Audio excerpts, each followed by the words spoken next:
All right, coming up straight ahead, what advice would Condoleezza Rice offer? She joins us live next. America is an idea. It is not nationality, religion, ethnicity. It's an idea.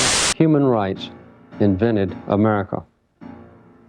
Ours was the first nation in the history of the world to be founded explicitly on such an idea. This idea that is the United States. We rededicate ourselves to the very idea of America. 4 years after the invasion of Iraq, 3,192 U.S. troops have been killed. Our vision of spreading freedom throughout the greater Middle East. We were founded upon the ideal that all are created equal. America is an idea. Folks, America's an idea. Many large entities in the U.S. have taken a stand against transgender inequality. University of Pennsylvania swimmer Leah Thomas taking first place. America wasn't founded on a government or a political system. America is the only nation founded on an idea. Officials are overwhelmed as thousands of migrants are crossing into the U.S. from Texas to California. A May Day march by immigrants demanding a piece of the American dream. America is the only country that was founded on the idea of individual rights and liberty. That was founded on the idea of God-given, inalienable rights. None of those other European, these were monarchies. They weren't founded on the idea that every person had equal rights, but we were. Black Lives Matter! Black Lives Matter! Black Lives Matter! Black Lives Matter! Black Lives Matter! Which country do we want to be? Do we want to be the country that begins in 1619 with the practice of slavery? Or do we want to be the country that was conceived in 1776 with the ideas of liberty and equality?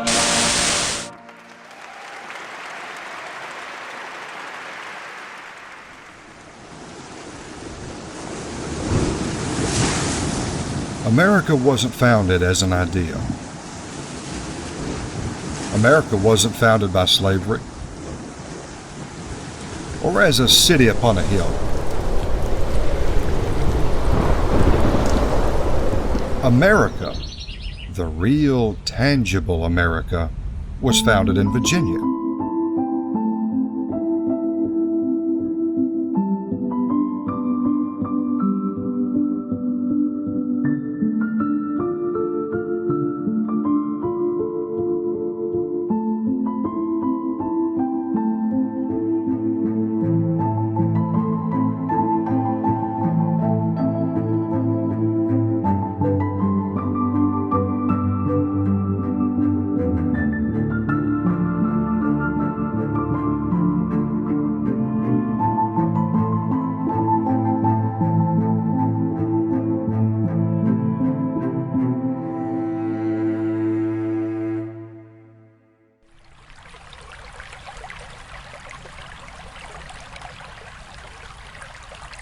The name first given to the territory occupied by the present United States was Virginia.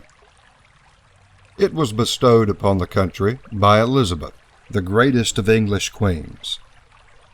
United States of America are mere words of description. They are not a name. The rightful and historic name of this great republic is Virginia. We must get back to it if the country's name is to have any real significance.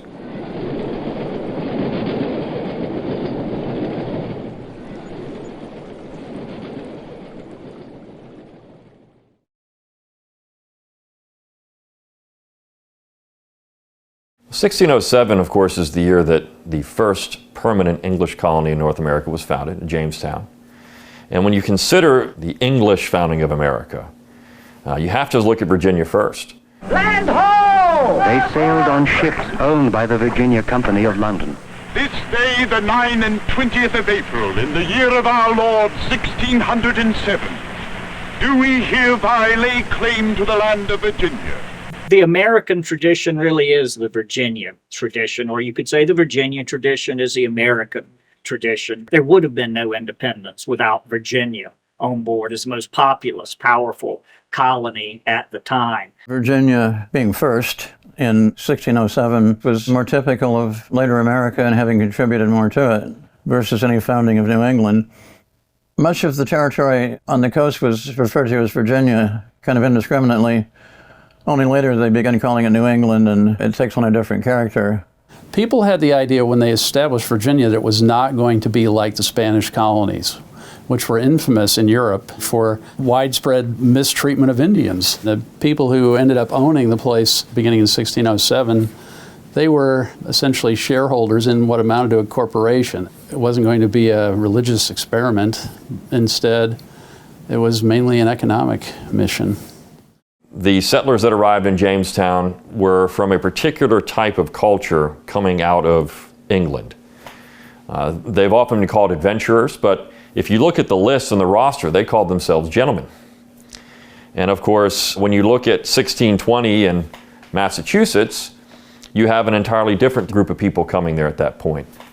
These are the Pilgrims. And of course, their vision is, as they would later say, a separatist society, or if you look at the Puritans who followed them, a city upon a hill. So it's an idealistic world that they're looking for. And in Virginia, they were looking to recreate what they already had back in England.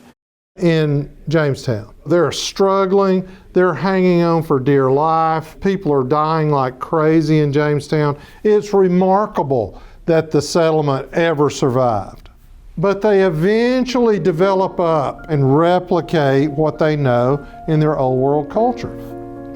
There is soon a colony spread out in Henrico was 1611, Bermuda Hundred was 1613, that's up near Richmond and Petersburg. Martin's Hundred was due east of Jamestown. Middleton Plantation was where Williamsburg is now, that was 1632. By the time of the 1622 massacre, for example, the Indian attack in 1622, there were 50 to 60 different settlements all up the James River. All of these places had communities, they had churches. All of that takes place before the Pilgrims, the separatists, ever come to America. And even before the Mayflower arrived, the Virginians were already in combat, and they were citizen soldiers. Some of them were just kids. They set up a fort called James Fort, and they were attacked by Indians before they could complete building it. Edward Wingfield, the captain, he was the commander, and he had them set up, and they were ready, and they defeated the Indians. They won the first battle. Had they lost it, the colony would have been wiped out, and American history would be entirely different. You look in Jamestown in 1619, you get the first elected representative body in America, Virginia House of Burgesses.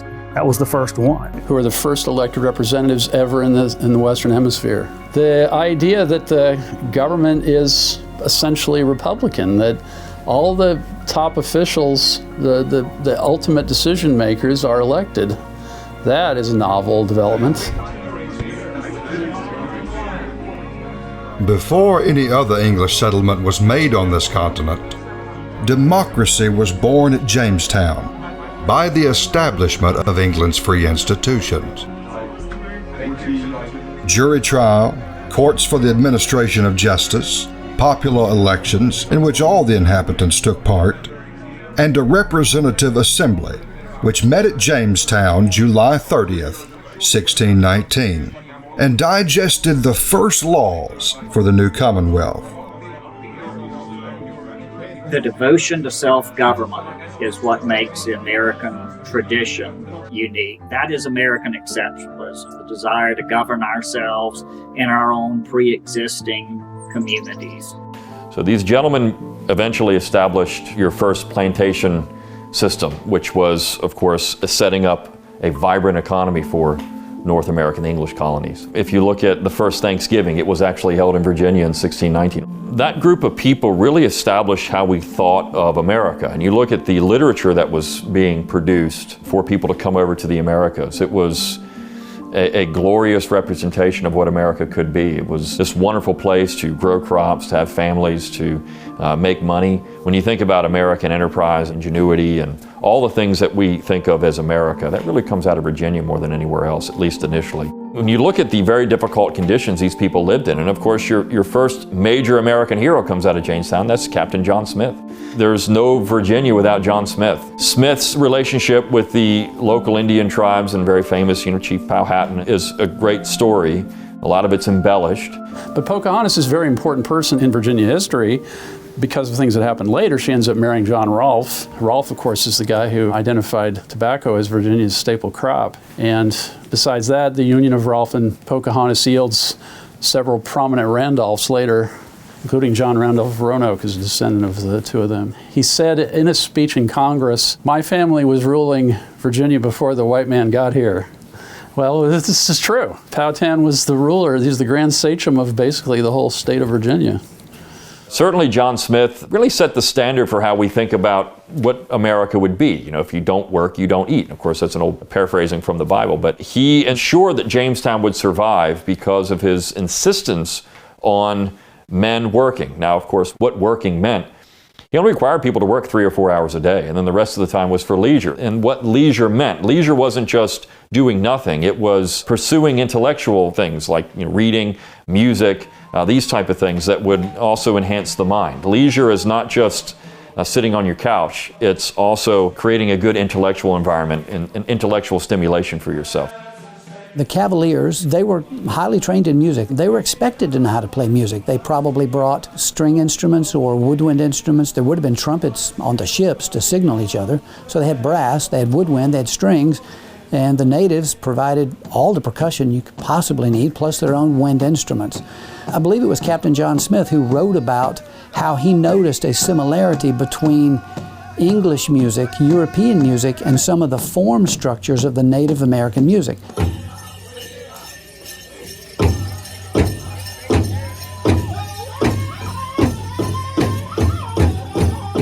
Most of the music history books are written by New England authors, published in New England, and so if you look at those textbooks, the genesis of American music is New England, Boston specifically.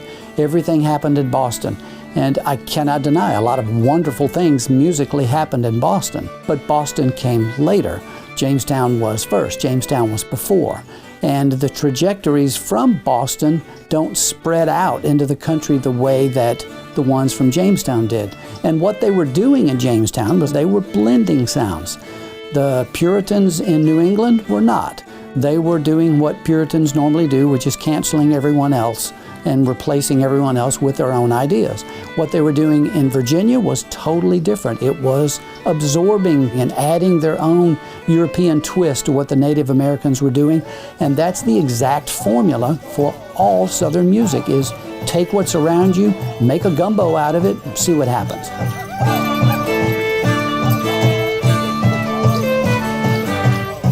A lot of the colonists that came over from Europe wanted to bring a lot of their food from their home because it gave them a sense of comfort. Once they got to the New World, they couldn't grow in abundance. Things like wheat and a number of different vegetables and fruits that just didn't do well.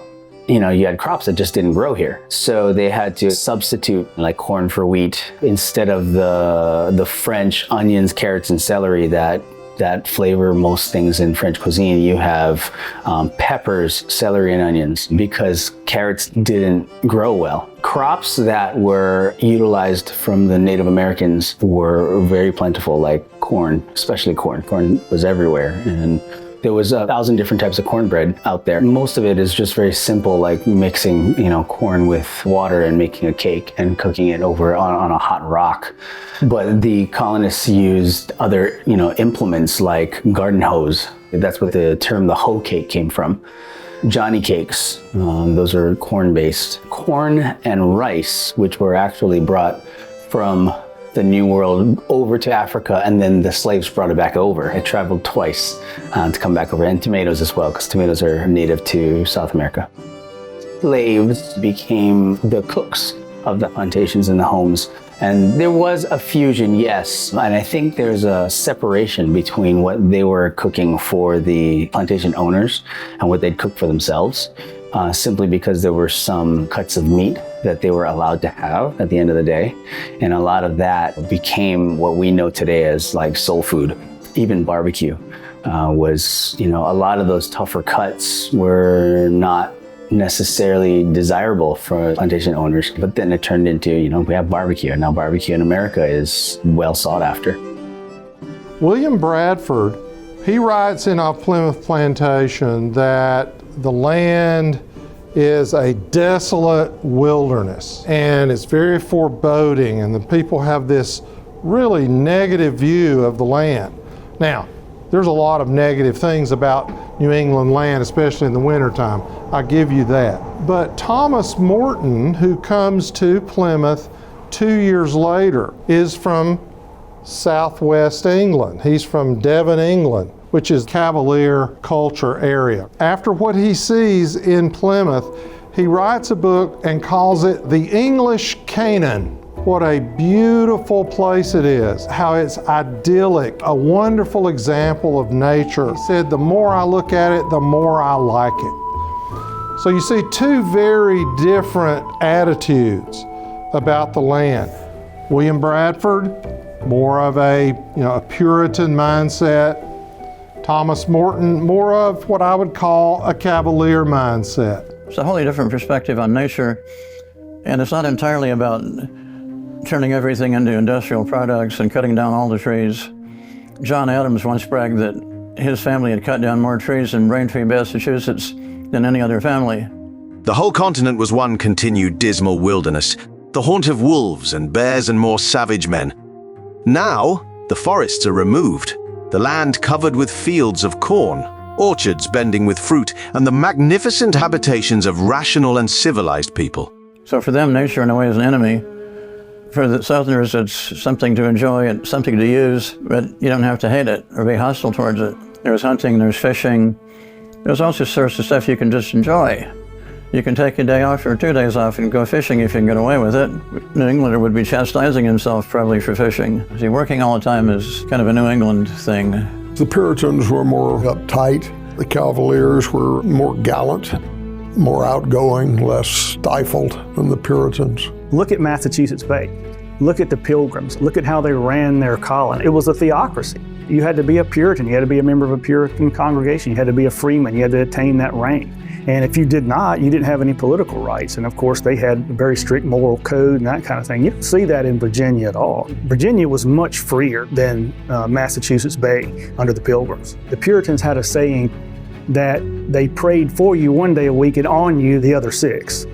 So that you don't see that in Virginia. I think that Americans are drawn to this Massachusetts as an idea because we get drawn up in these ideologies, and Massachusetts seems to be the embodiment of the idea of America, particularly when you get to the 19th century, maybe into the 20th century. But for most of American history, when people thought of the United States, they thought of Virginia. And they thought of that tangible element that Virginia was. It was land, it was family, it was tradition. These things were important to people. But it's not this New England attitude that they've landed in a hideous wilderness and had to subdue and tame it.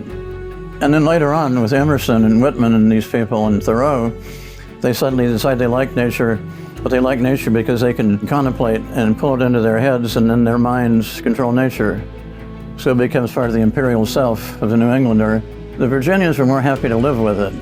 Richard Weaver compared Cotton Mather, a Puritan, with William Byrd of Virginia. Richard Weaver shows how the Puritan view of nature was one of sort of a conquering perfectionism, an errand into the wilderness. And if you weren't improving it, you ignored it. And you just didn't talk about it. That's Cotton Mather. William Byrd, on the other hand, engages nature, is constantly talking about the beauty of nature. A clear sky spangled with stars was our canopy, which being the last thing we saw before we fell asleep, gave us magnificent dreams. The truth of it is, we took so much pleasure in that natural kind of lodging that I think at the foot of the account, mankind are great losers by the luxury of feathered beds and warm apartments. You can tell that there's this undergirded appreciation William Byrd has about nature that Cotton Mather just doesn't seem to have. Granted, William Byrd had many faults. I think the Puritans had tunnel vision, many wonderful ideals in coming to the New World, but there was a sort of a centralization, a utopian kind of mindset I think that the Puritans had. When reality sets in New England, they interpret that as we're going to hell in a handbasket. And you start seeing this genre of sermons called the Jeremiah sermons. You know, Jeremiah the weeping prophet. Oh, for the good old days. And oh, what has happened to our city on a hill. When in fact, they had started at such a high level in their minds, there's nowhere to go but down. But in Virginia, they develop up. And Jack Green points out that the developmental model was true for every other region except New England. His conclusion is that Virginia, not Massachusetts, should be considered the centerpiece of American history, because how Virginia went is how the rest of the colonies went, with the exception of New England.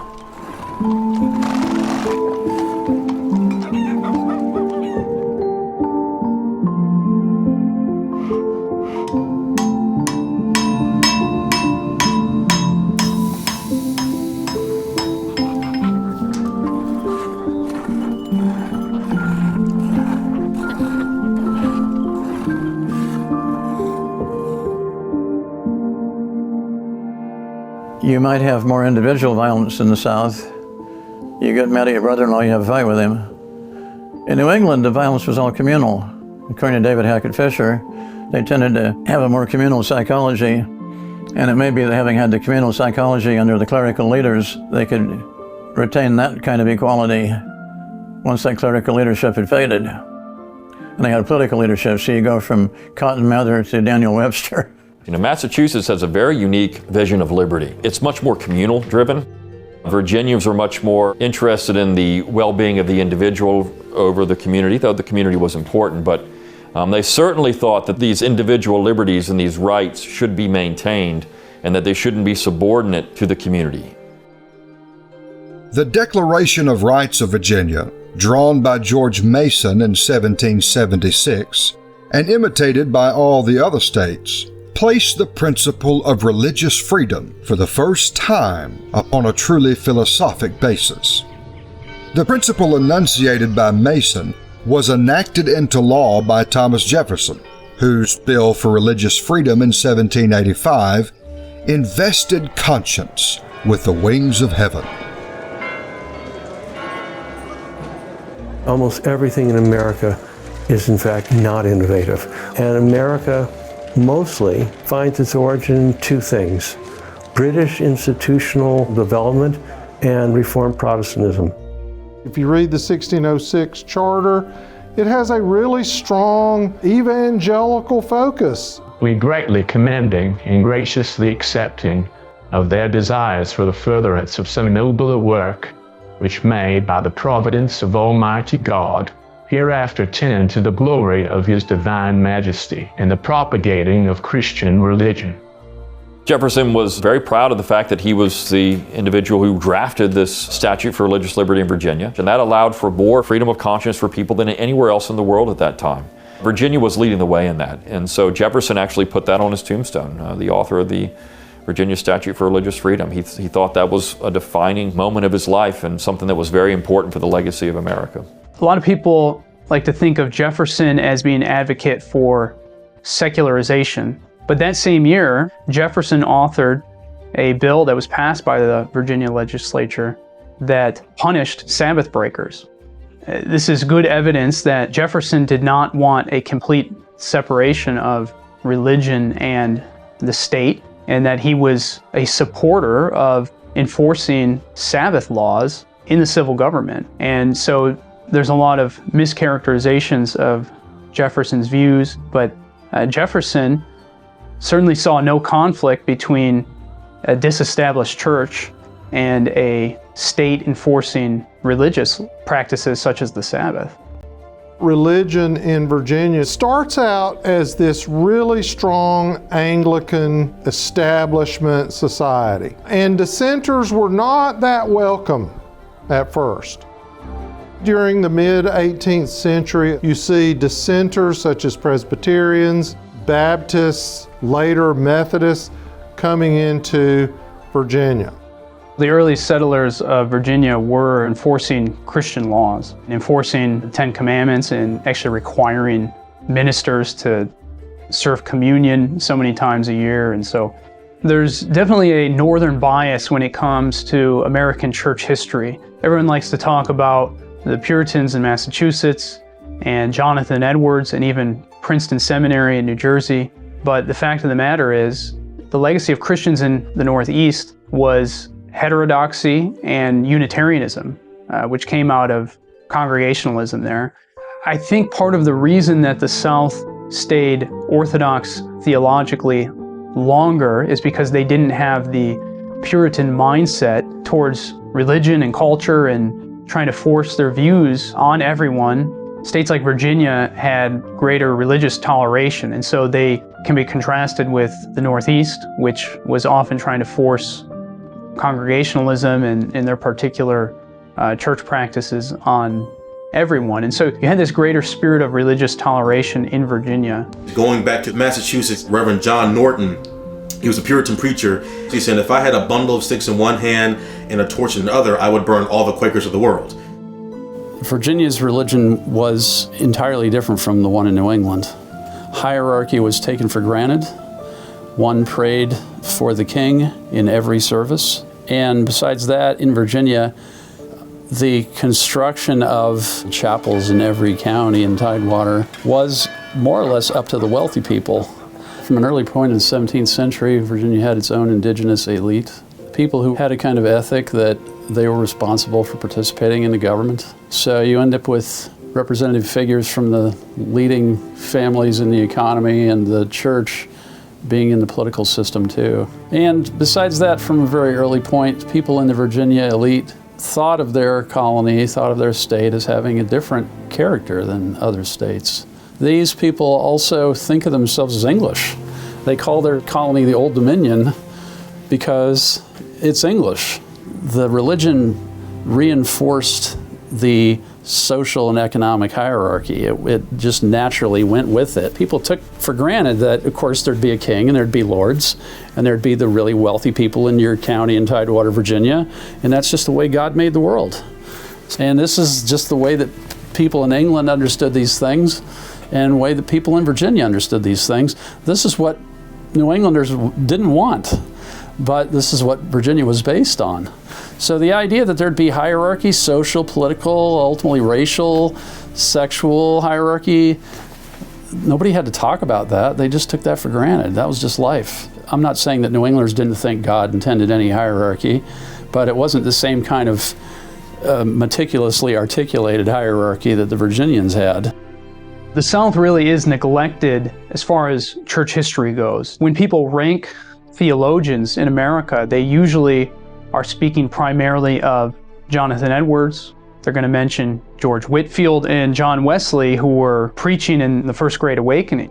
Sometimes they'll talk about Charles Hodge, but Hodge was actually trying to get Robert Dabney to come to teach at Princeton Seminary in 1860, and Dabney turned it down in order to stay at Union Seminary because he wanted to train pastors in the South. He not only was one of, if not the greatest theologian of the South of the 19th century, Dabney was critical of Northern progressivism in the South. Sometimes Dabney is dismissed because of his association and defense of not only Confederacy but slavery. But it's important to point out that some of these other important American theologians who were from the North, such as Jonathan Edwards and Charles Hodge, were not entirely innocent in this regard either. Edwards himself owned slaves. Charles Hodge owned slaves, and he defended slavery. Similar to how Dabney did, these guys argued the church could not go beyond what the Bible said as far as condemning slavery or slave masters. And so Dabney really held views similar to some of these northern theologians. And if you're going to condemn Dabney or dismiss Dabney, then you also need to do the same for men like Edwards or Hodge. So I was at Williamsburg for a little over 3 years. I portrayed Gowan Pamphlet. He is considered America's first ordained enslaved Black Baptist preacher. He was ordained around 1772. He actually starts the First Baptist Church of Williamsburg in around 1776 officially. So Gowan was very much well educated in that time. Dr. Thomas Bray, along with the associate of Dr. Bray, Benjamin Franklin being one of those associates, actually founded in Williamsburg and in Philadelphia and other colonial cities, Bray schools. These schools were designed specifically to educate and teach enslaved and free blacks how to read, how to write, how to cipher numbers. So you have people like Gowan. You also have people like George Liele, David George, Harry Hoosier, who becomes basically the coachman of Francis Ashbury, who was a Methodist.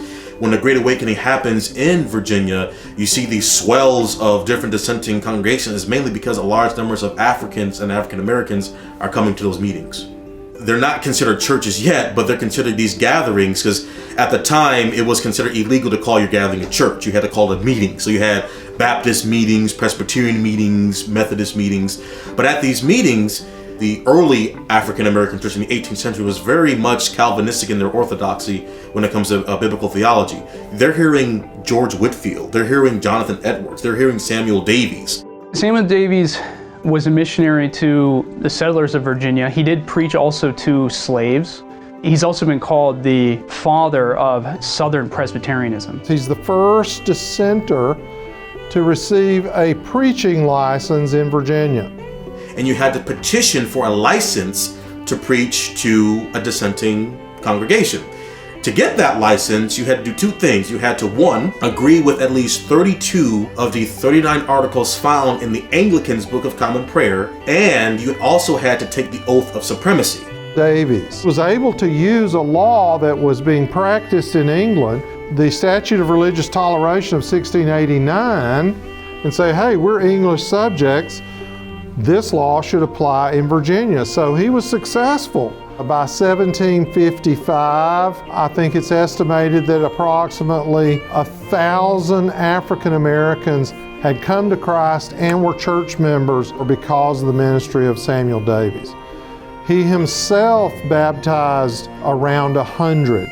Unique thing about Samuel Davies, he somehow was able to really create a good relationship with a lot of the Virginia Anglicans. Thomas Jefferson's pastor, Charles Clay, was an evangelical Anglican. Charles Clay had a huge impact on Jefferson. Jefferson did not, as far as we know, adopt the evangelical faith that Charles Clay held. At least I've not been able to find any evidence of it. At the same time, I don't think Jefferson was a deist, as many people like to say. I think he was more or less a nominal Anglican. Really, he and Charles Clay became very close friends. Charles Clay preached sermons relating to liberty, and Jefferson says that his prayers and sermons were like a lightning bolt. I like to think that Charles Clay, almost forgotten to history, had a lot to do with igniting in Thomas Jefferson himself, Thomas Jefferson's own views of liberty. Virginia led in the work of organizing the government of the United States. She called the Annapolis Convention in 1786 and furnished to the Federal Convention at Philadelphia, which met as the result of this action, its chief constructor, James Madison, who has been aptly described as the father of the Constitution. She furnished the two greatest rival interpreters of its powers, Thomas Jefferson and John Marshall, and gave the Union its first president, George Washington.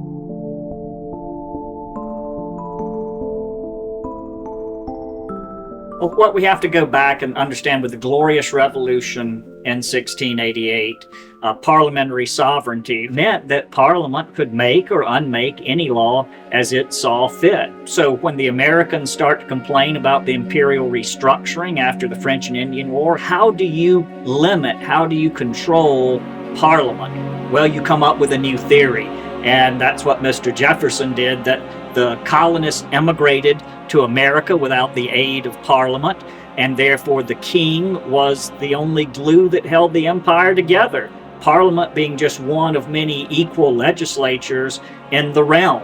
And that theory is what ignited the American Revolution legally, as a legal matter. Jefferson, in his summary view of the rights of British North America, kicks Parliament to the curb, shall we say, and denies they have any jurisdiction over the Americans. And logically, that's the only way you could control an omnipotent being like Parliament, is to remove yourself from its jurisdiction. What did Jefferson give us? He's writing a legal brief. He uses what he can to advance his cause, which is the separation of one group of British from another group of British. Certain segments of scholarship have become enamored with the inalienable rights language of the Declaration and have essentially made that a cornerstone rather than the crux of the document, which is that these colonies individually shall govern themselves because the king has abdicated and not protected them from Parliament. That's what established our country, and really the basis of it is the right of the people to abolish their government and build one that suits their needs. And it's really a secession document in a lot of ways. We were leaving the British Empire. We said we don't want to be under the British Empire anymore. We want to live free.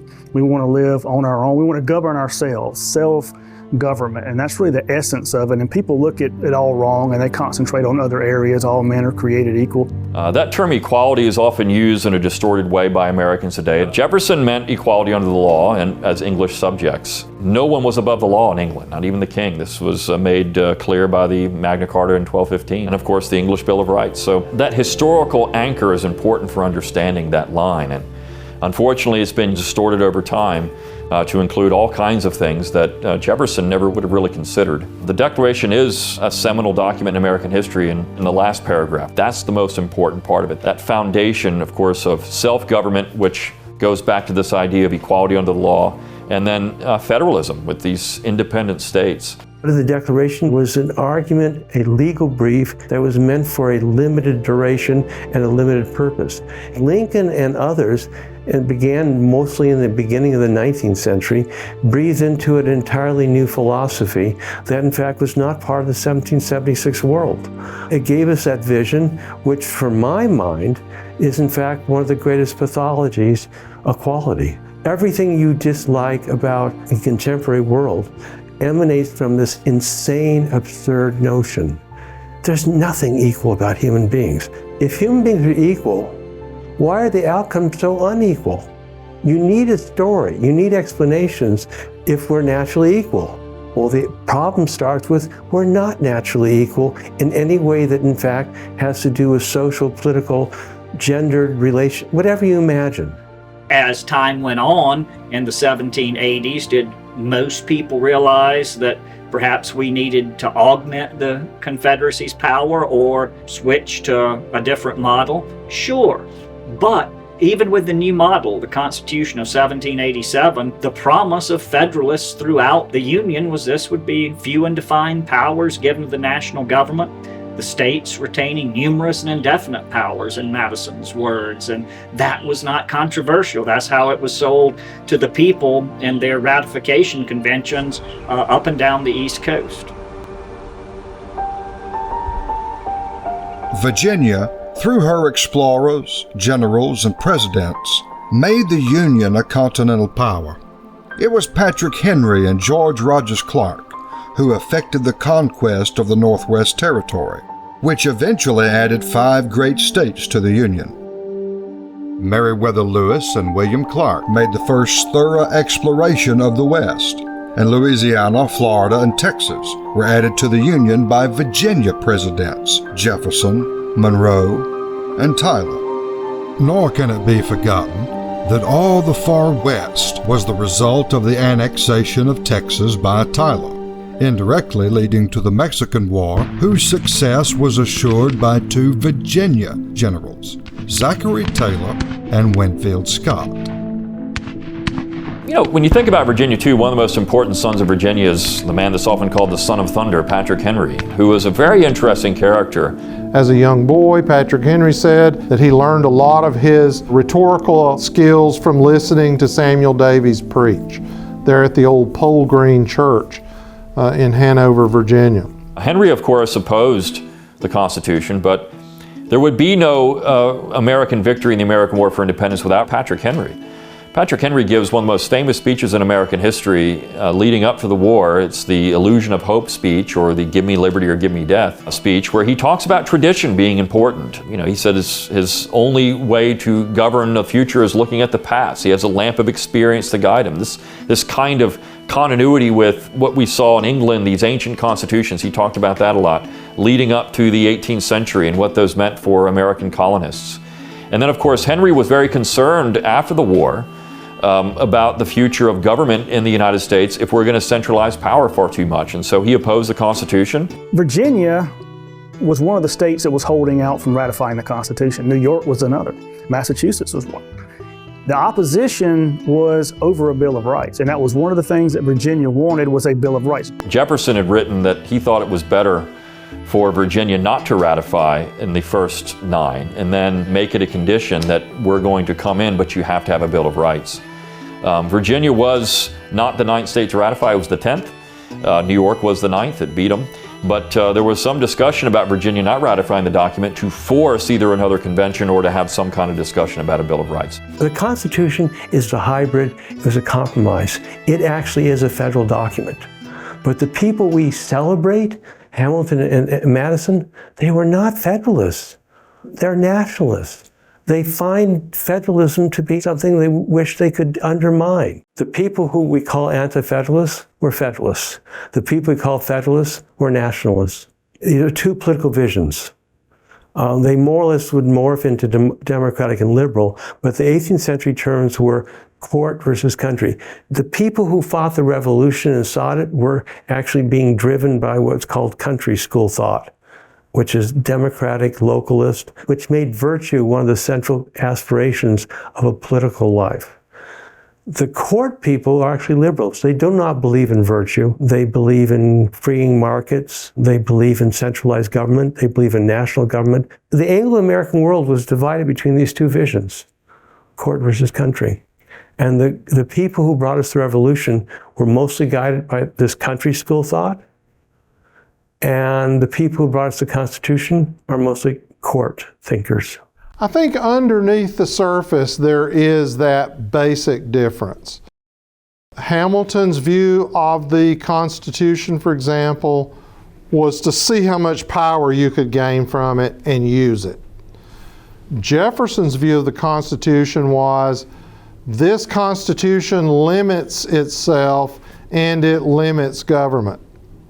Well, they're both looking at the same document, but they're looking at it from a different worldview.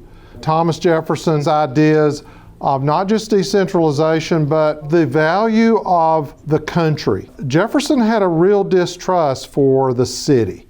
Now, he loved Paris, France, I know that, but if we focus on the city as the centerpiece, then we're in trouble, because that's where you begin to lose your virtue. I think that's a common sense. Aristotle talked about that. And I think the difference today in politics is as much between the country and the city as it is between other political philosophies like conservative and liberal.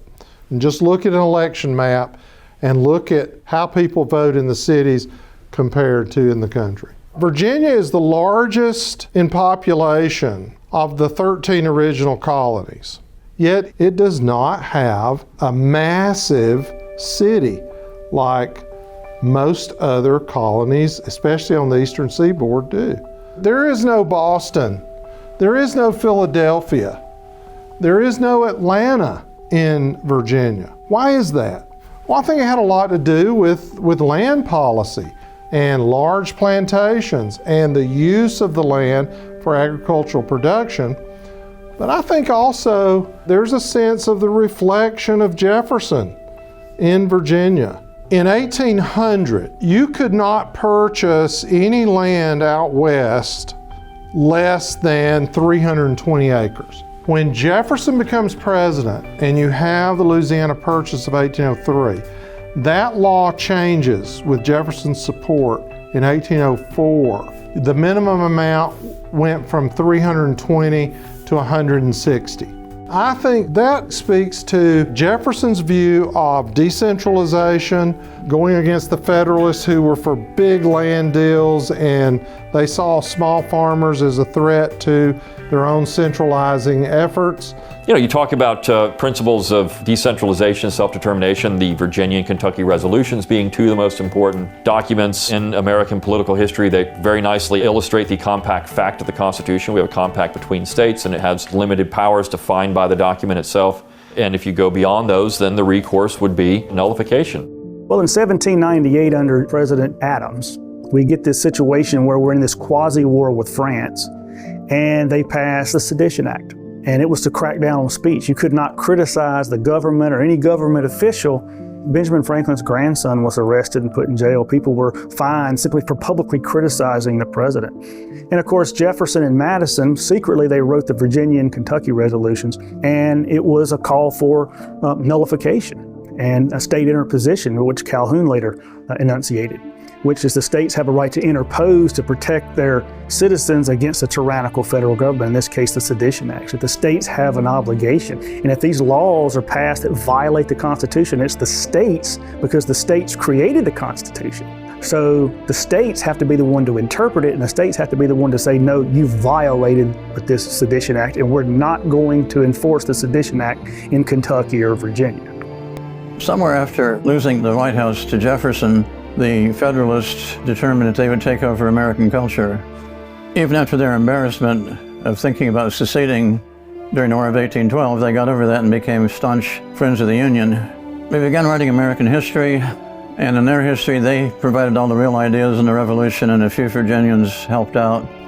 Those promises, few and defined national powers, numerous and indefinite state powers, began to be eroded by the Federalist Party. Of course, you have John Marshall, the Chief Justice of the United States Supreme Court, a kinsman of Jefferson, who was a strong nationalist, served John Adams.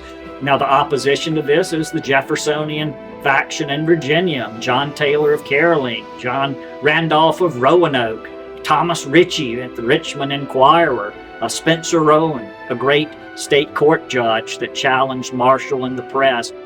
Spencer Rowan was an attorney, and he actually was instrumental in pushing back when John Marshall began to lay out all of these nationalistic Supreme Court decisions. Jefferson took a lot of Jeffersonians with him to Washington, and it left nothing but Federalists in charge. Virginia was basically a Federalist stronghold, Richmond in particular. And Spencer Rowan and others started a newspaper there and created what was called the Richmond Junto, which we would characterize as a political machine today. And eventually, within 20 years, Virginia became a Jeffersonian stronghold. The whole Federalist Party is one. We go forward. Henry Clay's American system of internal improvements, tariffs, became sort of the policy of the Republican Party, the Lincoln Republican Party, not the Jeffersonian Republicans that I've referred to. There was a sort of conscious attempt to impose their vision of everything on the nation they imagined was a nation as opposed to a federation. And also they managed to ignore the fact that New England had been the prime party in the international slave trade for 150 years. Somehow that all vanished from the picture, but they began to focus on slavery. They began to focus on that because, like any aspiring revolution, they pick a weak point. Slavery spoiled everything, and somehow we've got to clear all that out. You can't have progress with these kind of people like that running the union or having even an important role in it. You've got to get them out of the way. Everything will then be rational and organized and scientific and done on a New England timetable. Virginia was the first state in the world to impose a penalty for engaging in the slave trade. And in the Federal Convention in 1787, her delegates bitterly opposed the provision in the Constitution supported by the Puritan delegates from New England, permitting the slave trade for 20 years. Slavery in the 18th century, slavery existed everywhere, in the North and the South. You didn't see the divide until in the 19th century. In the 18th century, it's almost impossible to segregate your slaves from the white labor force. Perfect example, Williamsburg in the 18th century, it only had 1,800 residents at its height. 52.2% of the population was black. So it's impossible to segregate half of your population from the white half because they were always working together. Jim Crow, or segregation, that actually began in Connecticut. A lot of people don't realize that, but the idea of a rigid legal segregation system originated in New England and eventually found its way into the South after the war. C. Vann Woodward, in his book, The Strange Career of Jim Crow, talks about this. And I think that's another area that a lot of people miss, that New England was a pioneer in that, and the South was much more, as historians have found, racially integrated. Of course, there was a caste system where you had rules and regulations in society, but it wasn't like you would see in Jim Crow, where it was so viciously segregated. You had blacks and whites mingling together all the time in the South. In 1840, there were more than 1,000 anti-slave societies in the South, as opposed to fewer than 300 in the North. But then the conflict became sectional. By 1850, you know how many anti-slavery societies there were in the South? 0. They all were gone because the South didn't like to be pushed around. And after the Nate Turner Rebellion, the Virginia legislature came within 7 votes of abolishing slavery. This was about 1832. And they did vote a measure saying that slavery was evil. But the devil's in the details. How do you abolish something like that? Thomas Jefferson said the South in slavery was like a man who had a wolf by the ears. You can't hold it forever, but you can't safely let him go. People who wanted to abolish slavery gradually, Lincoln and Robert E. Lee were both in that category. Lincoln wanted a compensated emancipation, and he wanted it done by 1900, gradually. And he wanted to expel the blacks and send them back to Africa, even those who were born here. The abolitionists were basically irresponsible. They wanted immediate end to slavery 400 miles from where they lived, and they wanted it done now without compensation. There's a certain kind of person nowadays who has the idea that blaming Europeans for not having their novel ideas sooner, right? There was some moral failing in them for not having their novel ideas sooner. When Virginia was settled in 1607, wherever had slavery been considered immoral? And the answer is it wasn't considered generally immoral. In England, true. Also in China, in Turkey, in India, in North Africa, in West Africa, certainly, in the Caribbean, in South America, nobody had ever said nobody should be a slave. You also had other blacks who owned slaves, and not just slaves who were part of their family. Now, there were some who had to own their family because that was the only way they could be with them, but there were also blacks who actually owned slaves to work for them. One was John Rawlinson. He was a very, very wealthy shoemaker in Williamsburg, and he owned a few slaves of his own that he bought at an auction. As we approach the slavery controversy, the tariff controversy, we see more clamor for an omnipotent state that can make internal improvements, that can centralize banking, that can control currency. I took the view in one of my books that the war wasn't about slavery as much as it was about money. In the War for Southern Independence, as in the American Revolution, Virginia furnished the ideal man. In one war, it was George Washington. In the other, it was Robert E. Lee. Both these great men were distinguished by the union of a handsome person with a supremely majestic soul, brave, refined, dignified, and clean. They were indeed kingly men.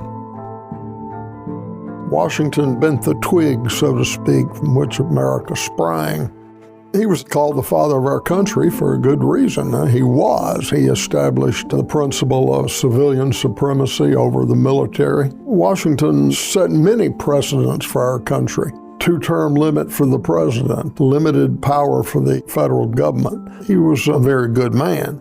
Probably a better man than he was a general, but he was one of those people who grew as a commander. He crossed the frozen river at Christmas, defeated the Hessians, who were professional soldiers and mercenaries. Washington was, in the end, a very great man. You can't just add water and Washington appears. He developed over many years. He was a Christian.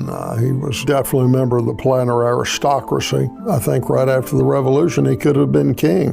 One thing one finds that runs through the behavior of various different Virginians is when they are elevated to high political office, they make speeches in which they say, I realize I'm not qualified for this job.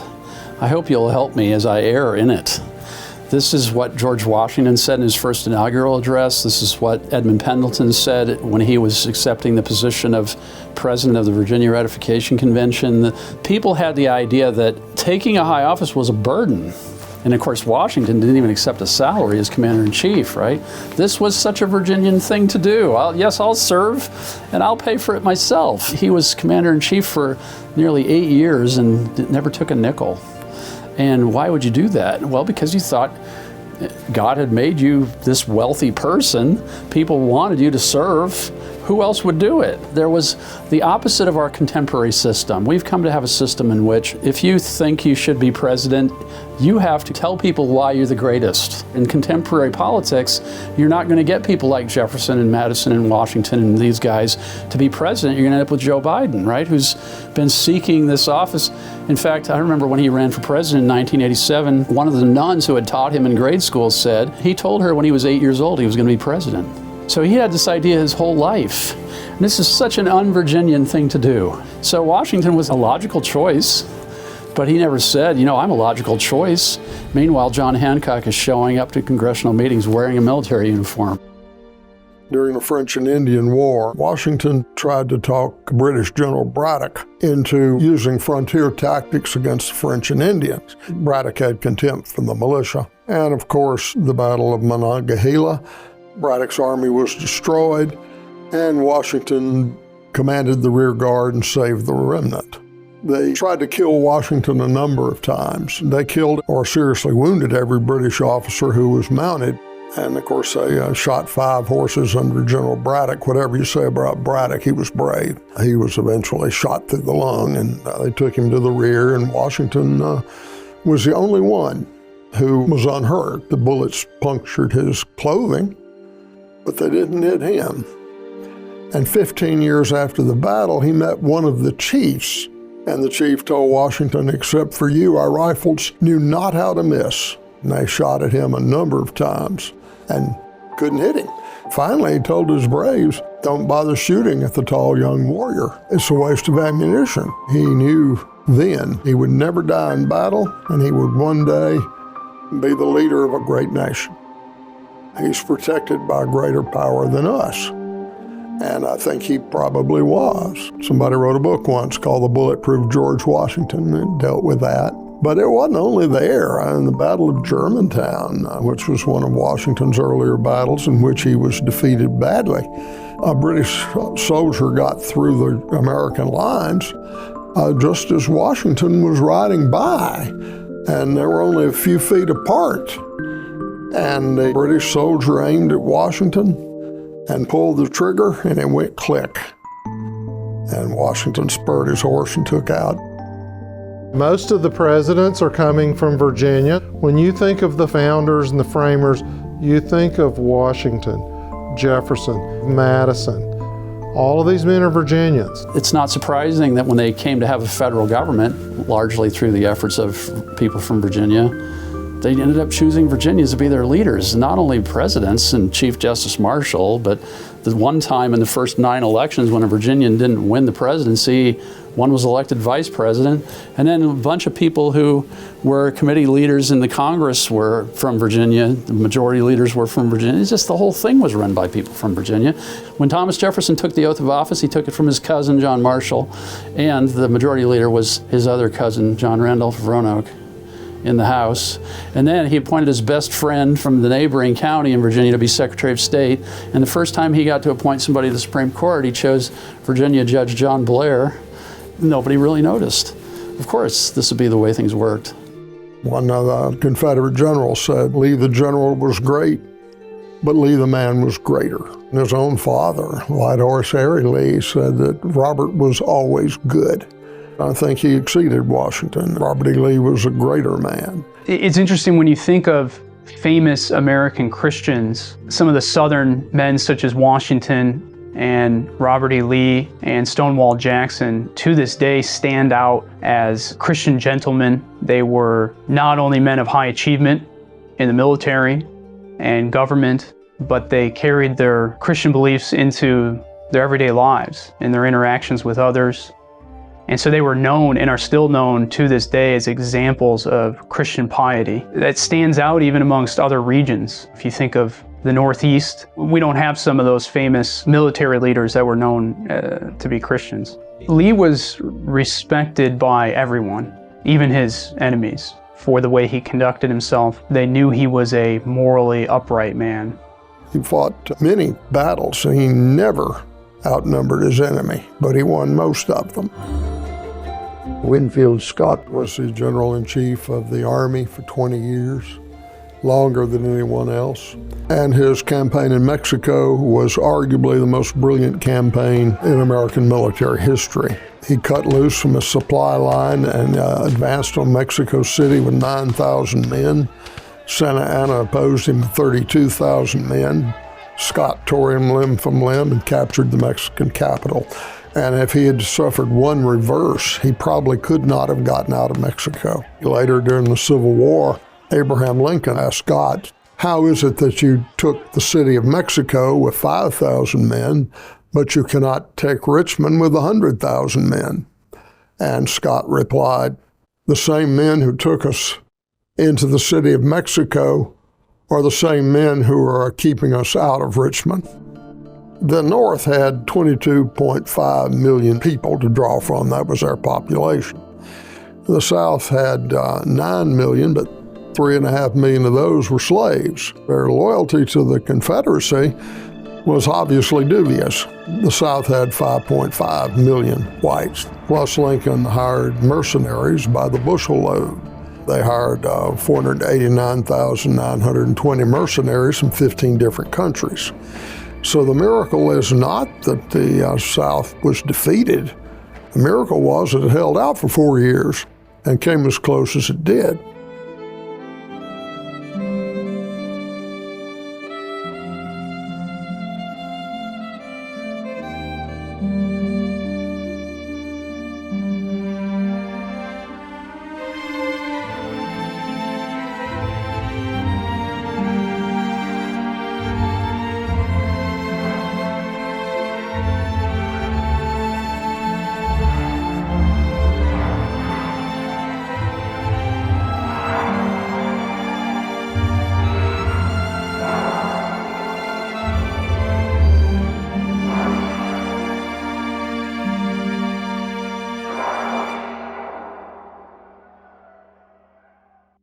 You know, I like to say that the New England Puritans did not wear their Calvinism well. There was an overbearing sense of centralized authority embedded in the Puritan mindset. I think Calvinism, not Puritan Calvinism, but Geneva Calvinism, was almost a synonym with federalism, the consent of the governed.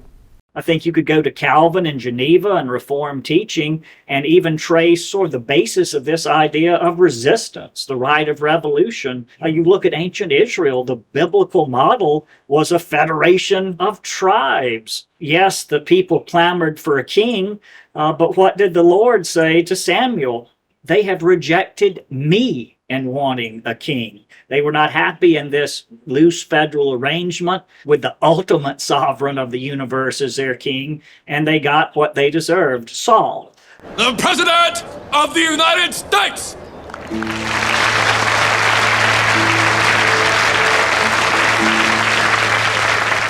Fourscore-and-7 years ago, our fathers brought forth upon this continent a new nation, conceived in liberty and dedicated to the proposition that all men are created equal. Lincoln is the inventor of the proposition nation. The longer the war went on, the more he's got a cosmic mission to enforce the Declaration of Independence, which he thinks is part of the Constitution. This, ever since, has been an idea you can't shake. We're supposed to have a world mission, and the New Englanders were better at it or pioneered it. This mission to transform the world and make everybody live like we do. And this serves anybody in power who wants to have an ambitious foreign policy. When it comes to foreign policy, Jefferson's vision was no entangling alliances. And you saw this all throughout the early 19th century, up until we get to the Republican control in the 1860s, and we have a shift into a much more imperial position. So we would have had a foreign policy that was much more reserved. You might say America first, but it was non-intervention. And the Jeffersonians, this Virginia position, wasn't aggressive abroad. That would come more out of Massachusetts as we move forward. And this puritanical zeal to remake the world like New England. When you think about a crisis in 1861, Lincoln comes into office and he makes his inaugural address and he basically says, well, we're going to enforce the laws. There was a secession crisis, of course, at that point. You had the Deep South out of the Union, and Lincoln took a very militant stance. Jefferson assumed office in 1801 with a secession crisis potentially on the horizon. You had New England Federalists who didn't want him as president. They were openly talking about seceding. And Jefferson's response was, well, let them say what they want. He never said that he was going to punish these people. Of course, he made the very famous statement, we're all Federalists, we're all Republicans. And it was a unifying message, something that was conciliatory. It was empathetic in some ways. Publicly, he was always interested in a reconciliationist position. We have a union, but we do have a federal republic, and Massachusetts can be Massachusetts and Virginia can be Virginia. And he wrote to John Adams in 1813 about that very same thing. We have two different societies here. And it's the nature of the Constitution that's always allowed those things to exist, because we don't try to control you and you don't try to control us. And that's what his grave concern was in 1820. So if you look at Virginia leading, I think you would have had a much more dedicated central government when it comes to these states being able to govern their own affairs the way that they see fit on issues that are domestic in nature. Lincoln's view was that the claim of equality was put in the Declaration so that it would change America in the future. If you look at narratives and historiography, many of the stories we tell are reflections of the need of a time, and he had a need to fight a war, and it was his words that led to a world where everything is being dissolved.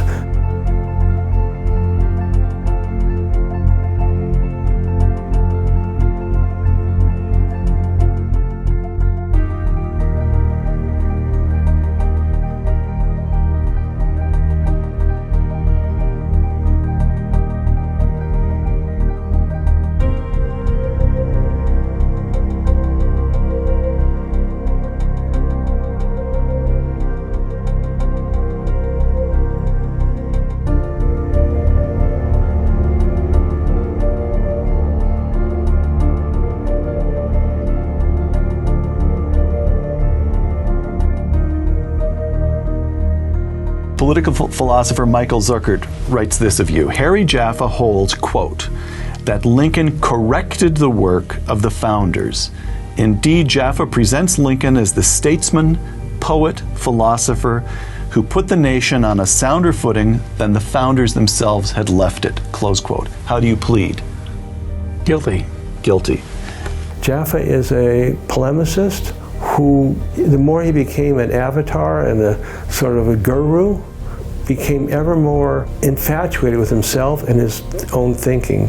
One of the important things to understand, and I don't think anybody else has articulated this, I must say, as well as I have done, slavery being sort of on the way out, that was the dominant historical view before I came on the scene. And he had a bad habit. If you disagreed with him, you were either following Calhoun. the serpent himself was John C. Calhoun. Or you were Hitler. It's hard to imagine any law passed in either Nazi Germany or Stalin's Russia which was more inconsistent with the principles of civil liberty than the Fugitive Slave Act. He hates custom, he hates tradition, he develops and defends abstract rights. In so doing, transforms America along with Lincoln and refounds us as a liberal nation rather than a democratic nation. How would the world be different if the Civil War had not been fought? Well, how different would the world have been if the southern United States was on the side of Hitler? Is that what would have happened? Well, I mean, we're making all sorts of assumptions. No, but that's, we have a great mind sitting opposite me. I want to see it work. Well, play around a little bit. Well, so the fact. So the notion that one hears from time to time that by 1920 slavery would have attenuated and been, that the Civil War was a terrible waste if the North had just held on and waited 6 decades, 7 decades, it would all have withered away to nothing, and all these millions who gave their lives would have been... In the 1920s in this country, when I was growing up, yes, racism was far more virulent than it was in Germany before Hitler. But I think the Civil War ended up with, ultimately, by the end of the 19th century, from then on, the South became the defenders of what had been universally American. And then the Supreme Court basically wrote a decision incorporating that view of the Union in 1869, Texas versus White. Not a very impressive decision, in my opinion, but they just affirmed this view that Webster had affirmed in the Senate, the idea of a primordial single people who could never separate at all for any reason. The whole of Jeffersonian political thought really died at Appomattox because the South was the stronghold of Jeffersonian tradition. It's the North that imposed itself on the South, that started the war, that invaded the South. This is now said to be the myth of the lost cause. Well, if it's the myth of the lost cause, then how come the Southerners were saying the same thing before the war and during the war that they said after the war? They're saying the same thing about the Union. They didn't make it up after the war. And the outcome of the war between North and South was this unitary state that had been predominant in Europe. The French model reestablished. It was accepted. This idea of the states proving checks on the national government, that is destroyed with Appomattox. There's a book by a German scholar who teaches in England. It's called Gnostic Wars. And he says if you look at the ultimate origins of Marxism by way of German idealism, and you look at the American ideology coming out of Puritanism, they're joined at the hip. Because all the German idealists come out of a pietist Lutheran background. And pietism is almost impossible to separate from Puritanism. So they have the same notion of an apocalyptic history and a world mission. Well, this is why they take the lead in public schooling, just as Prussia did in Germany, because they want people taught early. And you find this with the pietists and something very similar with the Puritans. To break the will, and then you can remake them.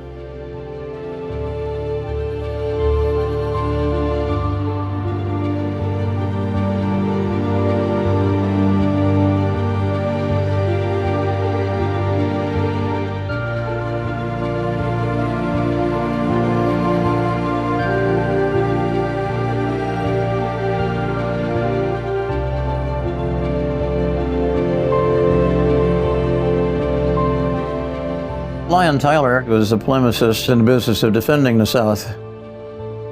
And his father had been President Tyler. John Tyler was a Virginian, and when the crisis came in the Union and states were seceding, he attended the Secession Convention and advised on people not to secede. But when Lincoln's policy became clear, John Tyler voted for secession and was willing to be elected to the Confederate Congress. Now, he didn't serve very long. He died after about 2 months. And Lyon Tyler, of course, also knowing that the Union Army had come through and destroyed his father's library, wasn't very happy. So at every point, however small, he would find a Northern myth and try to refute it. And he was editor of the William and Mary Quarterly. The Quarterly itself doesn't seem to want to admit that it has had him as an editor. When we're about to get into World War I, because Woodrow Wilson thinks we ought to be in there, the New York Times predictably starts comparing the German enemy to the Old South. He would send them blistering replies. These Northern sources would say, well, those Germans are just like the South, they're militaristic. And Tyler would say, well, no, we never had any organized militarism. We may not turn down a fight sometimes, but that's not the same thing. We don't organize it like the Prussian army, or he could have said the Union Army. He's kind of an outlier in that he was out of line with other historians in his period, because he did say Virginia was first, pioneering fundamental American institutions and attitudes. The Southern states were just beat down to the point, I mean, they had no hope of electing anybody president or vice president, so they concentrated on building seniority in Congress. So by the time you get to the 1930s, by the time you get to the New Deal, you got a lot of Southerners that are very powerful within Congress. Harry Byrd and Carter Glass were two of the strongest opponents of the New Deal. They supported some of it, particularly early on, but when they saw what was happening with the New Deal, Carter Glass was ranked #1 in the Senate for opposition to the New Deal, Virginia's senior senator. He voted against 81% of the New Deal. And he was ranked #1. Harry Byrd was ranked 5th at 69% that they had opposed it. Franklin Roosevelt, the President of the United States, hated both of them. Roosevelt tried to purge people like that. He went after them politically. He wanted to defeat them in Congress and get rid of them. And he couldn't do that with Glass or Byrd. They both won over 90% of their vote. Glass was reelected in 1936 and Byrd in 1940. But the big fight in Virginia was over a federal judgeship, a single federal judge. Generally, the way it works, the president defers to members of the Senate. Who do you want for this federal judgeship or that one? And they tell him, and that's how they get along. But Roosevelt decided to challenge Glass, to challenge Byrd, and appoint somebody on his own. He appointed a guy named Floyd Roberts, who neither one of them wanted. And what happened was the Senate sided with Glass and Byrd and against Roosevelt and defeated his nomination by a vote of 72-9. It was really a sharp jab at Roosevelt. Carter Glass, Harry Byrd helped reignite that states' rights tradition in Virginia.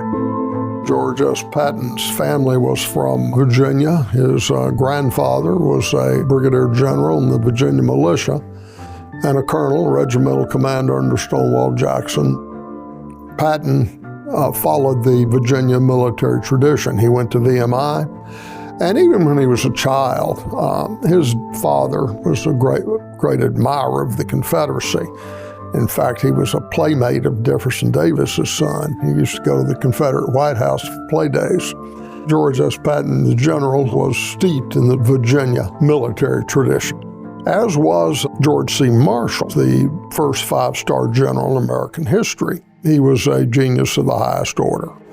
Now, he was born in Pennsylvania, but both his mother and father had roots in Virginia. Marshall's first cousin, 3 times removed, was John Marshall, the Supreme Court Chief Justice from Virginia. When they made Marshall the Chief of Staff of the U.S. Army on September 1st, 1939, the U.S. Army at that time was rated 16th in world powers, just behind Portugal. He increased the size of the U.S. Army 40-fold to over 8 million men. And the citizen soldier fought all our wars up until recently. And I think it goes back to the Puritan versus Cavalier tradition. Southerner, even today, almost considers combat a birthright. They don't feel quite complete if they haven't seen action. I don't think that's true in Massachusetts or some of the other states. If you look at music today in America and then you project back about 100 years to 1923, that's really when recording technology started to capture music as it was before it became commercialized. What you get in the 20th century and 21st century is all of the American music that you can identify is Southern. And the musical direction in the South followed pretty much a straight line from Jamestown. Music has got to be one of our most significant exports historically. Jazz and blues and country music and rock and roll and all of those things all around the world are iconically American. All of these styles that became profitable were, of course, all Southern styles to start with. I keep up with a lot of current trends in pop music and commercial music. I mean, I'm a musician. The most disturbing current trend is taking the humanity out of music and replacing it with quantization. You can create drum loops, you can create vocal loops, you can create hand claps, and take all the humanity out of the music, and you basically take the groove out of the music. But that's the commercialized music that's losing the humanity. Music is a performance art. It's not like literature where you write it and it's done. It's not like a painting where you paint it and it's done. You are constantly evolving music. Every time you perform it, you evolve it a little bit, you change it a little bit. And people are still playing music. Southerners have not stopped playing music. They are still speeding up, slowing down, singing out of tune on purpose, putting blue notes in there, and they're putting groove in their music. And the commercialization of music going forward in the 21st century has not stopped that. It hasn't slowed it down, and I'm very optimistic for the future of Southern music. Virginia and the Chesapeake at large is really the centerpiece of American history. New England is the exception, not the rule. Look, there's a lot about Puritans that I love. I love their orthodoxy. I love their focus on salvation and the Bible and so forth. There's many things about the Puritans that I embrace. But boy, when I look at how they tried to run a society, over time, there has been a secularization that has taken place in New England, sort of a secularized Puritanism. It still has that intrusiveness. It still has that sense of wanting to tell everybody what they have to do, wanting everybody to conform to their position. That's something you never see coming out of Virginia. For Jefferson and others, Virginia was their country. For them, it was a tangible place. I mean, this wasn't just an ideal republic or an ideal society. This is the society in which they lived. It's, I think, inappropriate to talk about America as an idea. These were people that were much more tolerant. When we think about tolerance in America, Virginia was leading the way in that. The genius of America was that we have a sea of toleration with islands of intolerance. I think more and more people are waking up. They're seeing what's happening. 10 or 15 years ago, if you had mentioned national divorce or secession, you'd have been thought of as an extremist. You go to Twitter and look at how often national divorce is trending. And I've been saying this for several years. I think it's finally dawned on a lot of people that we're not all the same and we don't have to live under the same government, and everybody has different ideas about what government should do. And we certainly in the southern states and these red states have far different ideas than people in blue states. And what's wrong with separating? What's wrong with people going their own way? That's the American ideal. That is the essence of America. That's the essence of Jeffersonianism. That's the essence of Virginia's political tradition. As Jefferson said, if there's any disturbance among us, let us separate. Let us separate peacefully. We can do it peacefully, and everybody can be happy. But some people don't see it that way. They think people ought to be forced to live under certain policies, and the opposition is going to smear. They're going to pick out the worst things that they can and say, well, back in the days when we had a decentralized authority, you had segregation and women were second-class citizens and things like that. Nobody thinks that way anymore. Nobody's going to bring slavery back. Nobody wants to see segregation. That's just smears. That's just trying to stop it because they want to keep power at the top. They want to keep control at the top. That's the money and influence at the top. I think if the Virginia political tradition held sway, you would not have any of these mandated lockdowns or mandated vaccinations from above. The states would have been allowed to handle this matter as they saw fit. Jerry Falwell one at times put it pretty well. He said, Lynchburg, Virginia really doesn't want to transform San Francisco, but San Francisco wants to transform Lynchburg. My answer is we have to return to localism, correcting our historiography so that we stop telling inaccurate history. You have this pro-family spirit in the South, but it didn't start with Jerry Falwell. You had this going back to earlier pastors and theologians. You can see these themes if you read the Southern Presbyterians, if you read the sermons of John Holt Rice or Robert Louis Dabney. They're very much advocating family religion and the importance of parents, including fathers, on their children and training their children up rightly. Stepping up on the local level. Well, I think we can take examples from, say, mothers and fathers who have shown up at school board meetings. We're going to need more of it, and hopefully we still have the pluckiness of the American heart. If I could advise the young youth of America, emulate Robert E. Lee. President Eisenhower said that a nation of Robert E. Lees would be invincible in peace or in war. And I think they're right. The career of this grand old Commonwealth of Virginia is not a closed book. Its present aspect is one of hope, and the breeze that blows from the future to which all eyes are directed is crisp and fresh and instinct with the spirit of new victories and new triumphs in all the wide range of human activities. Virginia was the home of presidents, jurists, and statesmen, explorers and adventurers, and some of the greatest military heroes in American history.